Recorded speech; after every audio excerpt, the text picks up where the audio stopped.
Welcome to the Stoa. The Stoa is a digital campfire where we cohere and dialogue about what matters most at the knife's edge of what's happening now.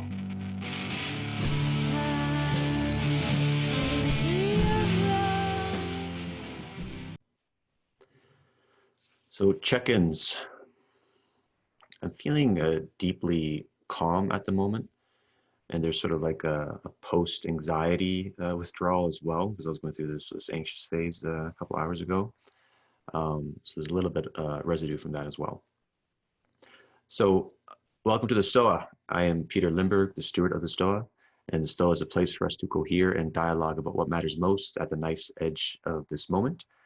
And today we have Emmi Bevensee. I think, okay, good, cool. And Emmi and I have a good friend, a mutual friend, Richard Bartlett, and Emmi comes in high regard. Richard just gushes about her. So I wanted to invite her on and have a discussion and about whatever she wanted to talk about, really. And there's also a desire for the Stoa, because I'm sort of like, even though this is probably bullshit, but like I come from an apolitical stance where I'm just interested in Stoicism and sort of like stuff like this. And there's a desire for me to just gauge in politics more in sort of a way that is interesting and relevant to the Stoa. So I want to reach out to more voices, especially on the left. And we've been trying to do that. And this is one attempt at that. And so I will also say that I have, usually I'd like to do a lot of work and due diligence and reading about my guest. And I've done a little bit of that today, but not as much as I would like. So I'm here with a lot of people in the room learning about Emmi and her thought for the first time. So I just wanted to flag that as well. So that being said, how today's going to work, the super users here at the Stoa know, the speaker will share their thoughts, and then I'll warm up some questions. And if you have any questions, write your questions in the chat box and I'll mute you, and we'll go from there. This will be on YouTube, so if you don't want to be recorded, just ask me to read the question on your behalf. And we'll be ending about 5 minutes before the hour today because we have an event with Yancey Strickler from Kickstarter, or the Kickstarter fame, right after this. So that being said, I will unmute Emmi and say hello. Hello, Emmi. Hi. So maybe like if you could introduce yourself, you know, just like an elevator pitch, a summary. I was going to read something off your website and say what I know about you, but I thought maybe it'd be best just to kind of you to give us a frame of who you are and what you're about. Yeah. Well, my name is Emmi. Obviously, I am currently a Mozilla Fellow. I study basically information warfare and hate groups on the internet, and I build tools to help people analyze that. But I have a million other projects going on always at the same time. That's the main thrust of my work right now. And the sort of what you run is the rebellious data. And could you explain a little bit what that is? Yeah, it's like a consultancy that I'm forming with one other person. I guess our first we had done a bunch of little projects, but our first like larger project was we did a couple impact reports for an organization called Inspiral, which Rich is like sort of a founding voice in. Just sort of like a future of work impact meta generator, if that's buzzwordy enough for you. Yeah, so, but we just, at Rebellious Data, we just like try to use data science and impact evaluation and like other stuff like that to sort of help organizations whose values we align with sort of leverage their work or dig deeper into the phenomena that they're dealing with. And when we're talking, like we're trying to settle on a topic, and I was probably being annoying. I'm like, just talk about whatever you want to talk about. Like, I don't know, what is your audience? Let me know what you want to talk about. And then there's a few different threads, sort of like kind of like discussing that the reactionary alt-right movement, discussing sort of like the anarchist feels thing that you're doing, a project that you're working on with Richard, and we settled on the future of information. So I wonder if if you can share your thoughts on that just generally, and then maybe we can kind of warm you up with some questions and then pivot to the group. Sure. I mean, information is this funny term because it's like inherently vague, so it can grow to encompass lots of things. But I do specifically study flows of information, and it did actually link up all the topics. Like, the reason I was first thinking about it is because I know that this community, or at least you particularly, are interested in sort of meta mediation of political groupings. And as I told you, my background was actually in conflict mediation, although more focusing on like violent conflict than like ideological, political, in-group, out-group kind of nationalism, micro-nationalisms. So, and then ultimately that led me to studying information warfare, as I said, and how like states and corporations and ideologues and different groups use the internet to mobilize real world violence or just like real world disarray to some geopolitical ends. I mean, there's many different phenomena going on at once. And basically in that world, I started realizing that like highly centralized approaches were not that adaptive or responsive. And so I see someone in a decentralized t-shirt enjoying that. Just they have larger feedback loops, and the inherent like there's a bunch of diseconomies of scale that go along with bureaucracies that were just like not good at handling it. The most notable, like an obvious example would be like white supremacist organizing, because there's a combination of forces. There's like grassroots interest in fascists and like neo-reactionary white supremacist politics. There's also like states intervening to like geopolitical ends. There's like corporations that have various, or like media moguls that have various interests. And so all these kind of like top down and bottom up forces are emerging and creating these complex systems that move quite quickly. And so as like mass shootings started getting gamified in the US using like things like live stream and other things like that, people were kind of scrambling to keep up with what the internet was already doing.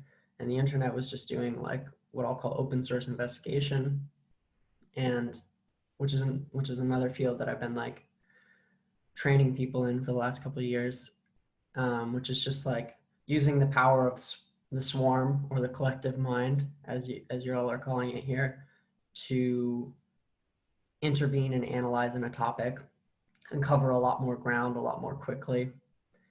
And so people just started being like, yeah, this person who like violently, so we like tracked down these various pieces and figured out that it was this person. And those phenomena, those like types of dealing with it tended to be quite agile, I guess I would say. And so, yeah, I started being interested in building tools that would help like researchers, activists, like lawyers, technologists, various types, to analyze phenomena on the social media. Because I also had, because I'm a data scientist, I'm pretty used to like, going through random GitHub repos and running command line and or like mocking up, like altering people's Python code to like make it serve some project that I want to do. But most people didn't have that capacity, even in scholarly fields, or even with the journalists that I was working with. And so that's why we eventually made this website, which I guess I can just share here. We eventually made this website. Well, we're making these like this suite of tools called SMAT, the Social Media Analysis Toolkit. which was designed to, let me know if that link doesn't work, which was designed to help normal, like non-technical people analyze emergent phenomena across multiple social media platforms. And we're in the process of adding a lot more tools and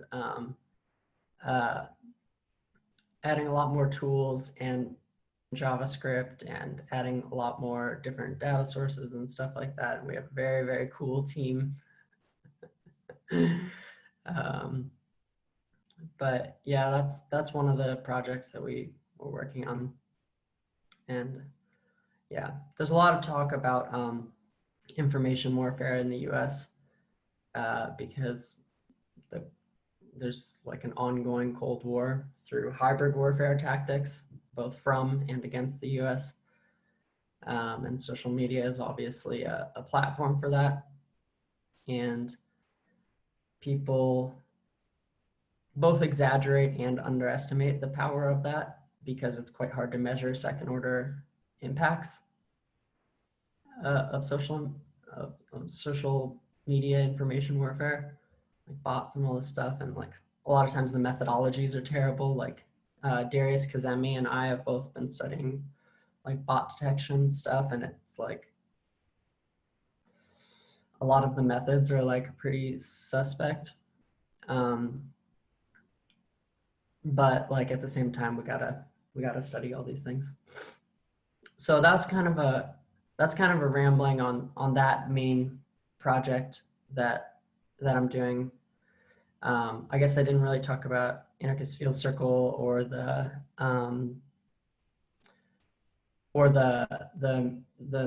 like mutual exchange symposium that we're running, but oh, I know one other thing that you and I discussed possibly talking about here that would maybe be a little controversial, which is that, and I'm happy to chat with people about this, which is that I believe that there's a place for no platform in like how we look at political intergroup mediation. And what I mean by that is I believe that while free speech norms are incredibly important and we should build ideological immunities to engage with really heterodox ideas, and we should like learn to think through really like complicated or taboo topics. There are certain types of topics that it is poisonous to the discourse to give a large platform to, even if you're doing independent study with or like private conversations with. And I believe like fascism is one of those ideologies because of the way it sort of utilizes like ticks in the discourse, sort of like weird, deep impulses in people to sort of overcome like good, stoic discursive norms. The least, the most obvious one being like the will to power, or just like, I mean, there's a scholarly definition of fascism that's like palingenetic ultranationalism is called the minimal definition of fascism. And what that means is like an ultranationalism that has a myth of rebirth caked into it. And that ideology has kind of this emotional potency because it says after we commit this ultra violence, every wrong that's been done to you is going to be righted, and you're going to be the new leader, and we're going to dominate all your enemies and destroy them. And that's got this kind of like subcultural id thing that makes it kind of potent. And so what organizers on the ground saw for a long time was that whenever like a liberal platform would like invite on Richard Spencer for a debate or whatever, um, even if that person was like countering their every point really carefully, it would just really boost.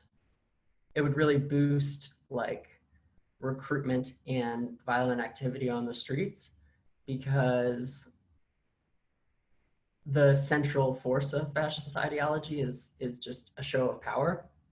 And by being on a large platform, you're making a show of power. And so it doesn't really matter what was said. And so anyways, that's why the US only negotiates with like the Taliban in secret. My base argument there is like, you're always making choices about who you invite on your show or whatever, your show literally, or anybody's show figuratively. And there's sort of like a which wolf do you feed thing. And I get that it's delicate, but I think that there are lines in the sand that are important to make. And the last thing I'll say about that is a very conscious tactic of white supremacist groups is called entryism. And entryism is basically just trying to, and fascism is like, of scholars, it's very known that it's like syncretic. It can change shape. It can adopt characteristics of whatever ideology it's trying to infiltrate. And so you can make a sort of left-wing presenting version of it. You can make a sort of far-right presenting version of it. And groups will very openly use those inroads to recruit and slowly drive the discourse into more and more like ultra-violent repression of minorities or whatever their end goal is. And so I think especially communities that are trying to engage in this like transcendent vision of political communities need to have a very robust understanding of how entryism actually works in the real world, regardless of how like an ideological free market could or should work. And so that was my maybe controversial take for the Stoa. I love it. Yeah, there's a lot of juicy stuff there. Let me see, where should I begin? Just maybe to understand a portion of it. You were saying sort of how it's good to have your ideological communities to maybe have this like intellectual sandbox where you can kind of play devil's advocate or explore these ideas, or devil's advocate to your own ideas, I should say, and explore ideas that are dangerous. But at the same time, we should no platform certain people because of maybe not information hazards, but like mimetic hazards that could emerge from it, and that could basically hijack people. So if that's true, when you're having that sort of like engaging in these ideas privately, is there certain ideas that should not be engaged in privately as well in order to like build that ideological immunity? So when I first started researching fascism, like maybe 5 or 6 years ago, in like more of a professional or scholarly capacity, I spent a lot of time trawling this one particular board that was like the most infamous. And I think that mimetic contagion to me, I don't think of it as like a literal phenomena. I think when people try to study it as a literal phenomena, it gets a little murky. I think it's a quite powerful metaphor. So I use it anyways. And when I was like engaging with this board, it was like,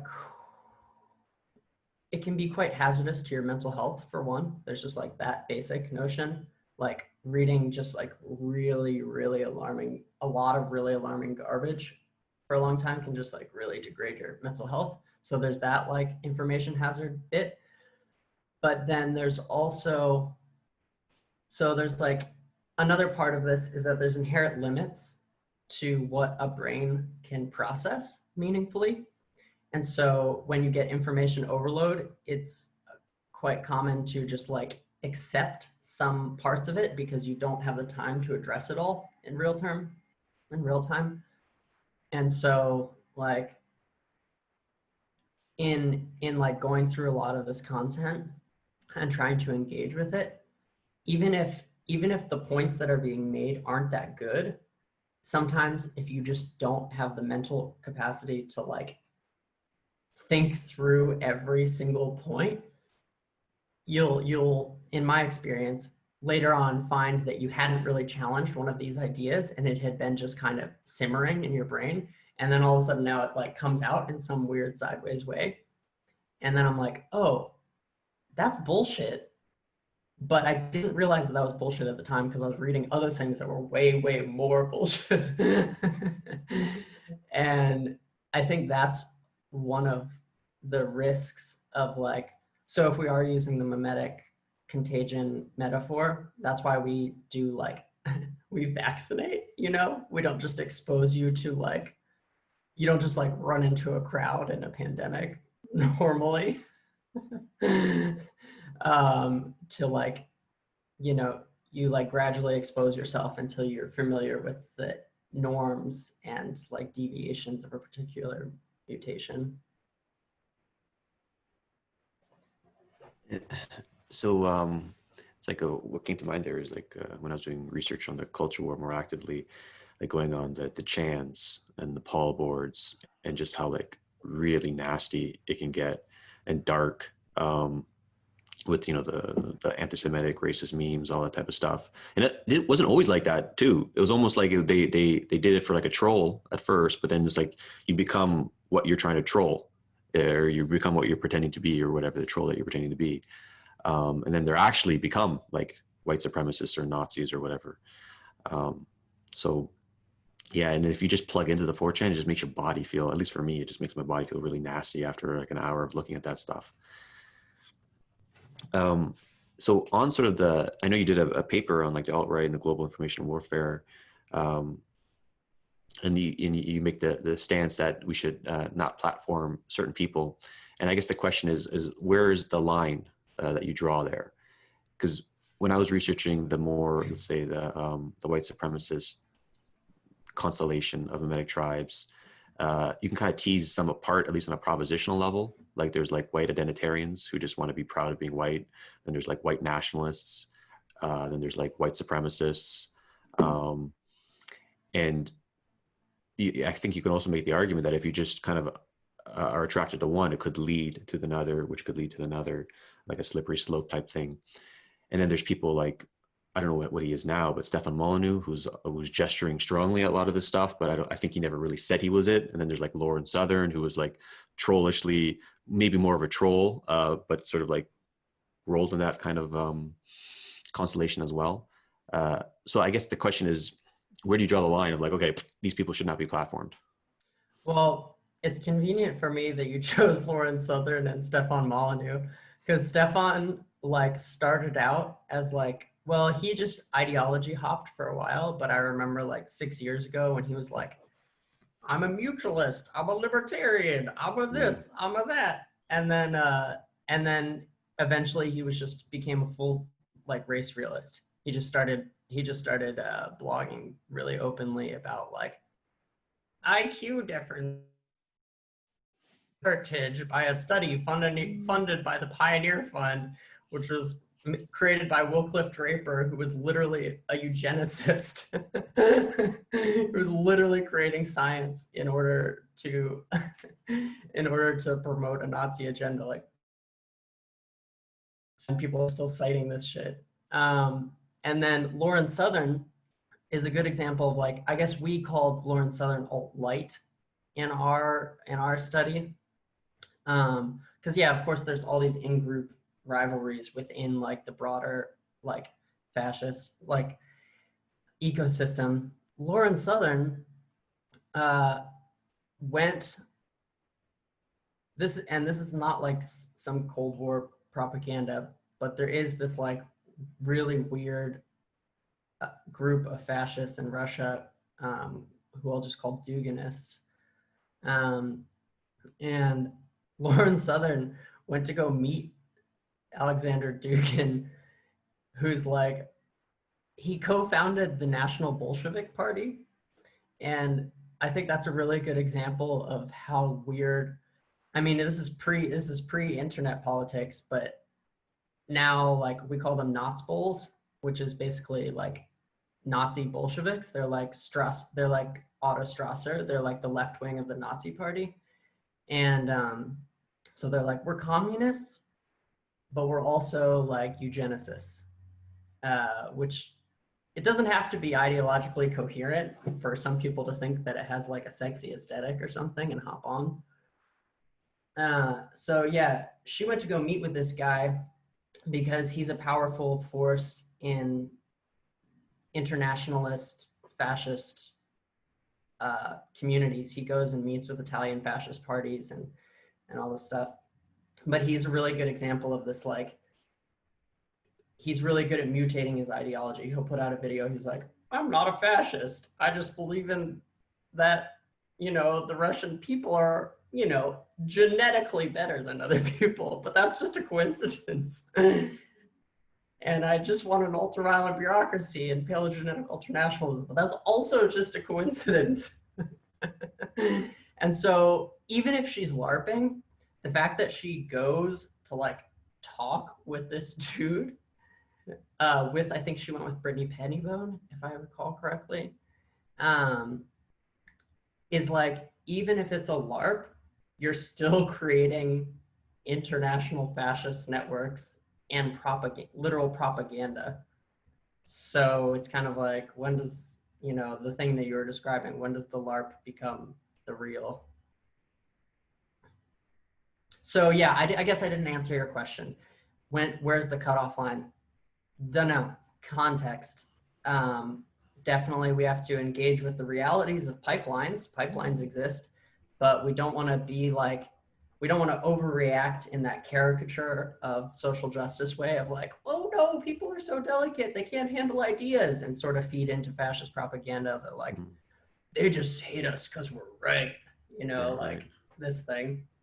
So let me let me go here then. First, like you're cutting up a little bit, so unfortunately, it looks like we missed your spot on Stefan Molyneux impression. So maybe if that ever comes again, we'll hopefully get that recorded. But so on Dugin, so here's a confession time. So Michael Millerman, who is the leading scholar of Alexander Dugin, he was on the Stoa, and he's a friend of mine. He lives in Toronto. He's a PhD in political science department, and he almost didn't get his PhD because he insisted on writing about Dugin, but he ended up getting it, and there was like controversy there. And through him, I got interested in Dugin, and I was reading. I didn't fully read it, but I read the Fourth Political Theory, and I was fascinated by it.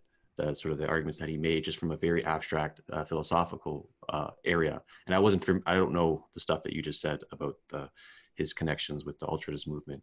So there's a thought that popped in my head, like, oh, it would be interesting to talk to Dugin and bring him to the Stoa. And that is motivated more out of, at least this is my read, and I could be wrong with my own read, but motivated out of curiosity to learn more about his ideas in that realm. So that being said, what would your advice be to me? So how much have you interacted with, other than your like academic friend, how much have you interacted with like actual Duginists, like on the internet or otherwise? Yeah, practically zero. So there's a huge crossover with skinhead movements, with like racist street gangs.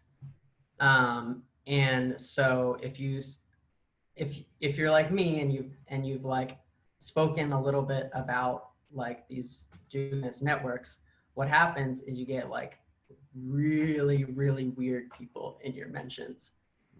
And all of a sudden you have these people in your mentions talking about like a Eurasianist movement of the Übermensch. And you're like, how did this happen?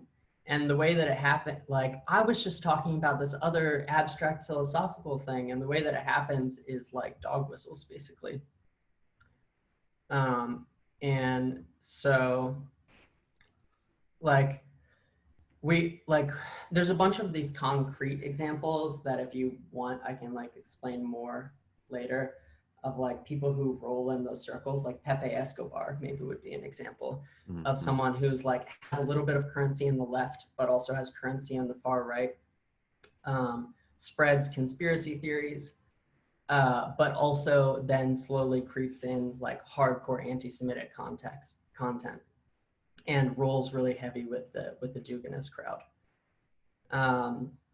So I think that what would happen is you would see yourself in this position, in this like enlightened ideological position of like engaging with interesting topics, and you would be encountering a person who has devoted his entire life to very strategic forms of entryism. And no matter how smart you are, you wouldn't be prepared for the secondary impacts of that. And what would secondary, let's theoretically play this out. Let's say if I brought Dugan in and then we had like a friendly exchange like you and I are having right now about fourth political theory or whatever, what would the kind of the second order effects of that be? I mean, you know, Dugan was in a forward assist base in the assault on Georgia.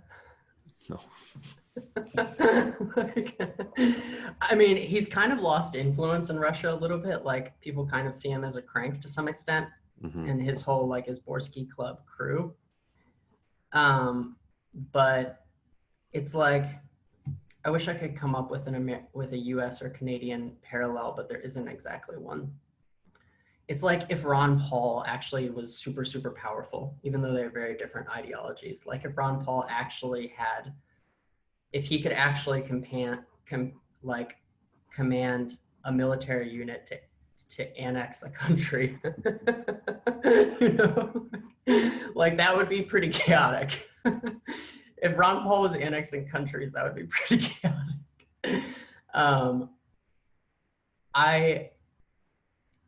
I just think you would do his work for him. He'd be glad to come on your show though. And I just think there are much more interesting.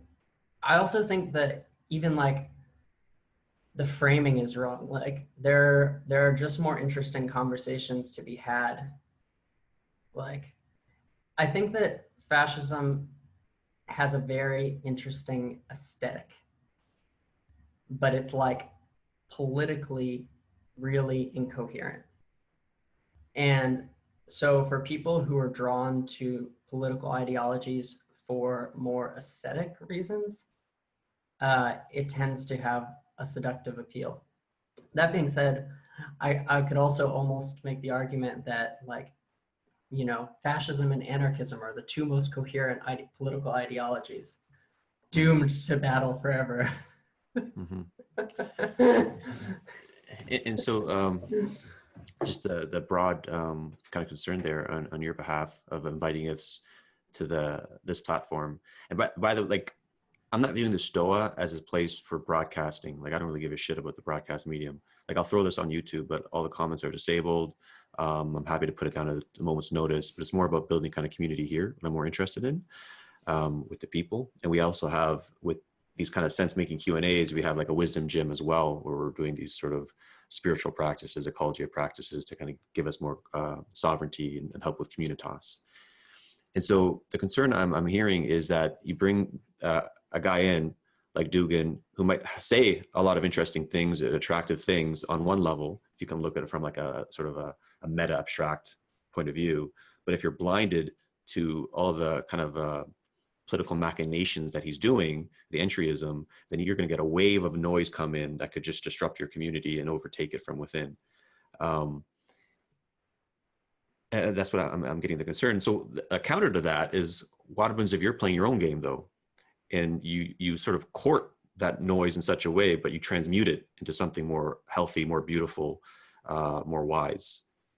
Yeah, I would say it just like doesn't work like that in real life. One example is like green movements. And so I have a paper coming out soon on like the history of eco-fascist movements, and all the way back to like Volkish, like Nazi green movements, like environmentalist movements, to like intentional fascist co-optation of like environmentalist movements, both in the US and outside of the US. And so what happened in that case is like, I'll use a very concrete example. There's this organization called Earth First, which was engaging in like mostly nonviolent direct action against extreme polluters in the U.S.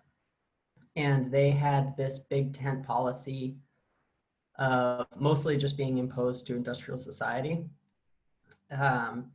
but like not having strong political. They identified as apolitical in a sense. So this gets into the danger of apoliticism in a political world. And what happened is there emerged this conservative wing of Earth First, but then there emerged like an explicitly fascist wing of Earth First. And the damage that it did to green movements was so substantial that it took like many, many years to like fully understand what had happened and then to like reverse it. Even though they in their own mind were doing some degree of conscious like interchange. They knew at the time that they were dealing with these types of people, but they thought like, well, we have this other goal and we can handle that or whatever. And like, I guess it's hard to explain what the experience is like unless you've experienced it. But like, once the community realized what was happening, which is that they were becoming a reactionary movement, it was really hard to like kick all those people out and then rebuild their charter. Eventually they realized that like anti-racism had to be a part of green movements, and developed a like more coherent ideological framework about it.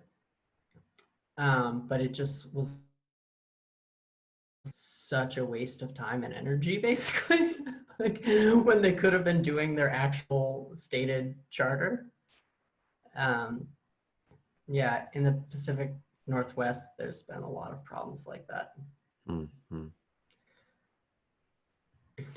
Okay, so thank you for answering those. Let's pivot to the Q&A. Again, if you have any questions for Emmi, just write in the chat box. I'll call on you, you unmute yourself, and you could say your question. If you want me to read on your behalf, just let me know. So we have Jack, you have a question. Yeah, hello? Hi. It seems that the internet can be a place where people can find genuine places of connection and safety, in where they wouldn't find it in the physical world, but at the same time, it can also, there's groups that can find connection that are complete hate groups, right? So I was wondering if these hate groups pollute these groups that are trying to come together for genuine connection and contact. And it can sort of become a positive feedback loop where one is reacting against the other, where this hate group trolls a genuine group and they turn them into something that is toxic like they are. Yeah. So I work a lot I'm like very connected in the peer-to-peer space, like P2P technologies, such as Scuttlebutt, shout out.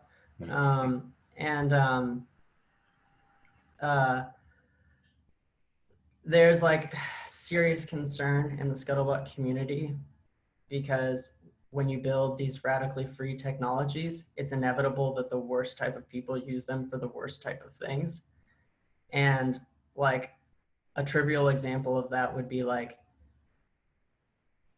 you know, maybe this is airing our dirty laundry a little bit, but like if new users came into this ecosystem and all they saw was like white nationalism and child abuse content, then that would destroy the entire like incredibly powerful and beautiful project that they're creating, which has like this super, super radical potential for like well-intentioned communities. I think the worst part is that well-intentioned communities are the most vulnerable to like game theoretical like cheating dynamics. Like anyone who would abuse a good faith discourse,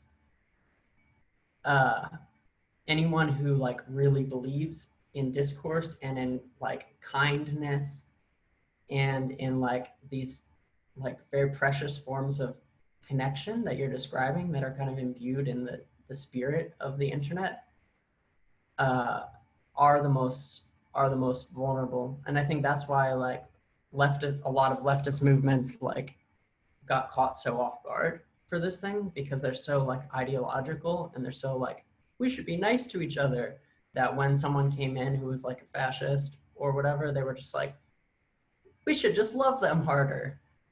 And like, you know, it doesn't work against like a conscious or unconscious bad actor. There's like a weird tragedy of commons that can happen in the discourse. So I don't know if that answers your question, but yeah, I think you're right.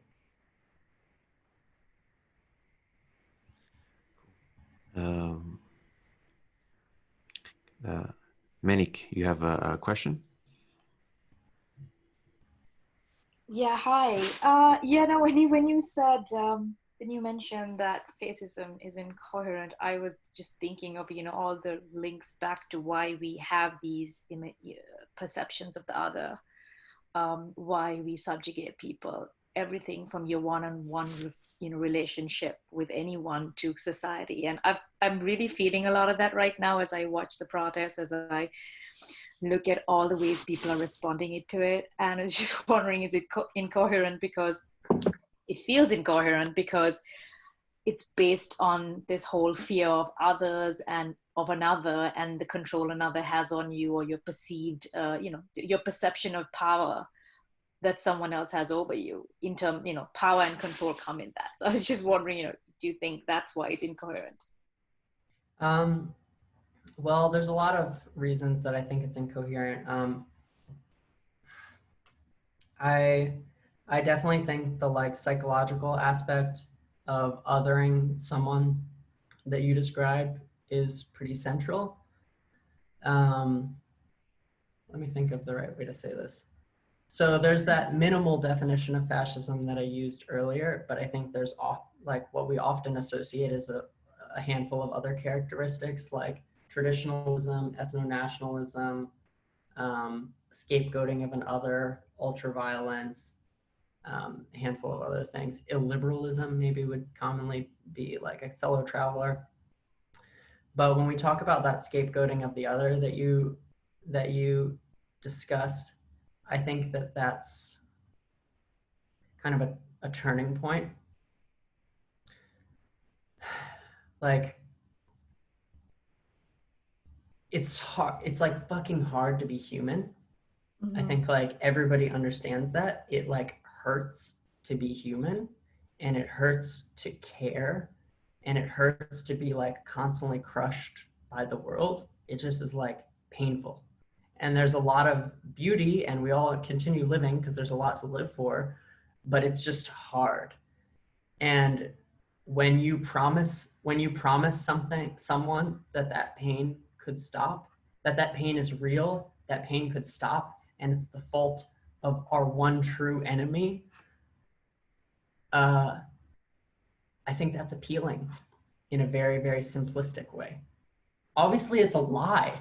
Like it's a complete sham, but there's an appeal, you know, to feel better in that way. And I think the other part of it that I would get into is like the human desire for simple stories. And I think fascism is the simplest story in a complex world. It's like if we could just have order and stricter hierarchy and get rid of our one true enemy, which happens to be kind of of course, one true enemy ends up being kind of a broad category. Yeah. That scapegoat has to keep getting expanded because we can't just have one true enemy, you know. There's like these information dynamic problems. And so like fascism isn't that good at keeping the trains running on time, actually. Because it's just like it has it vends an overly simplistic view of complex systems, basically. Was that an intended pun about Italy? Yeah. Did you just pun about Italy back in the late 30s, Second World War? Like, keep the trains running? Yes.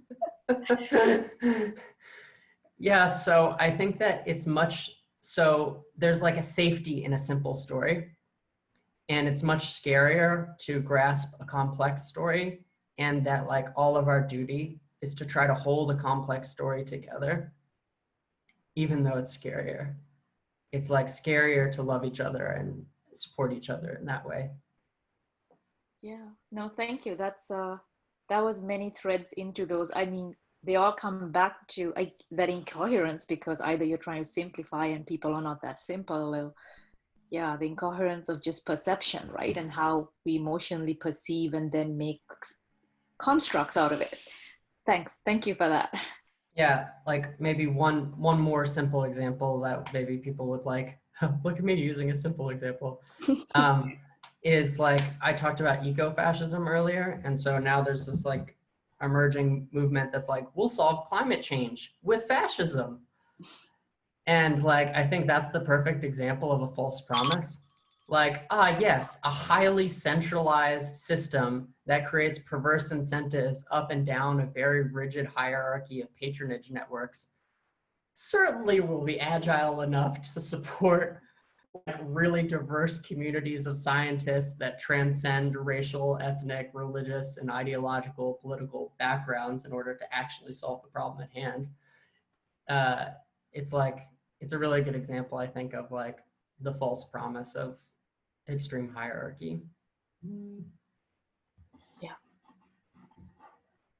it is. Mm-hmm. Thank you. So Daryl, do you have a question? Yeah, I just wondered, maybe it's a little naive, but is there any way that entryism could work the other way, where people could expand their horizons and think about and become less fascist because of people working to work with them? And I guess the second question is, what is Scuttlebutt community talking about doing about this potential vulnerability of the kind of naive left perspective about, oh, we'll just love them to death? Like, how do we protect ourselves yet still allow ourselves to love? Is a deeper question. So I'm not actually opposed to like I said, my background is in conflict mediation, and the inherent truth of conflict mediation is that you have to engage at the level of being human with like the worst of the worst. And so I personally have had tons of deep conversations with really, really dangerous people. I like had a long conversation with a former Adam Waffen member, and Adam Waffen is like, maybe you saw the drama about them recently, but they're an accelerationist neo-Nazi organization. They want to like destroy infrastructure and kill as many people as possible. I had a discussion with a former member technically, but nonetheless, we like talked about ideology. So counter recruitment generally doesn't work and generally absorbs a huge amount of resources. It's like extremely draining. Most like anti-fascist organizations tend to keep their DMs open for people who are having doubts. Ironically, a lot of fascists tend to trust anti-fascists more than like other counter recruiters, because there's like a shared understanding of like extreme ideology or something. But that being said, also some degree of people are won over by like sort of liberal outlets. Like there's one of the most famous cases is I think there's an article called The White Flight of Derek Black, which you might be interested in, which is about how the son of one of the most famous white nationalists in the United States turned tail after going to a liberal college and getting invited to a Shabbat every week. And he was doing some sort of like you know, at a distance study of like social justice warriors. But then he got exposed, but they kept inviting him to Shabbat. And I don't know, these are the kind of the stuff that liberal dreams are made of. And it generally doesn't work, but when it does work, it's like, can be pretty powerful. There's people pursuing all kinds of avenues for like smart forms of entryism and like good faith engagement with the other, even when the other is extremely dangerous. I think it's just important to consider how that work gets contained. There's kind of like a counterintelligence angle to it. Like if you're just actually doing like some sort of weird like information warfare against fascism versus if you're like, you know, one of these de-radicalization organizations. But even the de-radicalization organizations face a lot of complicated things. There's one called Light Upon Light, and there's a bunch of controversy about whether they're actually just platforming white nationalists, because they like said this guy, Matthew Heimbach, was reformed when actually he has basically the exactly same politics that he had before, which is that he's a Nazbol. He's still like white ethno-state. He's just not street brawling. And so then they gave him a huge platform to talk about Nazbol politics, you know? But there's a lot of really cool de-radicalization organizations too, like Exit in Germany. And yeah. As far as Scuttlebutt, I have a big paper coming out for the Center for Analysis on the Radical Right about it. I guess in short, the Scuttlebutt community is like very, very brave. The developer community is very willing to have difficult conversations in my experience. And so they're engaging in a ton of strategies at once. But peer-to-peer technology is like the ultimate free speech technology in that nobody can be controlled entirely. The FBI can't subpoena Scuttlebutt, you know, that's a good example of where I would say centralized approaches fail, and you have to have these kind of like broad-based cultural like things going on. You have to like make it not fun to be a Nazi. But yeah, I think it'd be a little too complex to dive into in total. They're also doing a lot of UI stuff. They're like thinking about UI stuff. They're building like, they're having a lot of discussions about threats and threat modeling. So yeah, that's the short version. Cool. Thanks for that, Daryl. So we do have to close out now. Another session starting right after this. Cool. But any brief closing thoughts or anything you'd like to leave us? Plug anything, Emmy? Is there a preview of the paper? I think I can't release it yet, but if you contact me, then maybe I can. And what's the best way to contact you? You can reach me at emmib@protonmail.com. Okay. And if anybody wants to continue this chat, you can go to the gameb.cafe. Or no, it's Gameby Coffee. That's what it is. Oh, I do have one last thing. Okay. Organization I work for, c4ss.org. Speaking of Gameby, we're going to start a mutual exchange on decentralization and economics. And there's going to be some Gameby folks there, but it's going to be kind of hopefully a wide discussion about those sticky questions. Very cool. Very cool. So, Emmy, thanks so much for coming on the show today. I would love to, there's like multiple threads that we could pull apart there. I'd love to have you back on. If you want to continue this discussion, feel free to jump on the gameby.coffee. Yancey Strickler, co-founder of Kickstarter, is going to be on in a moment on a different link. You just go on the website to RCP. And tonight we have a welcome back Daniel Thornton party. He went on like a 75-day retreat. We're going to pick his brain and see what happened there. And the STOA is based off a gift economy. If we're viewing it as a gift to us for freely to use in this time of need, if you're inspired to give a gift to the STOA, just go to the website and go to gift economy section. All right, that being said, thank you, everyone.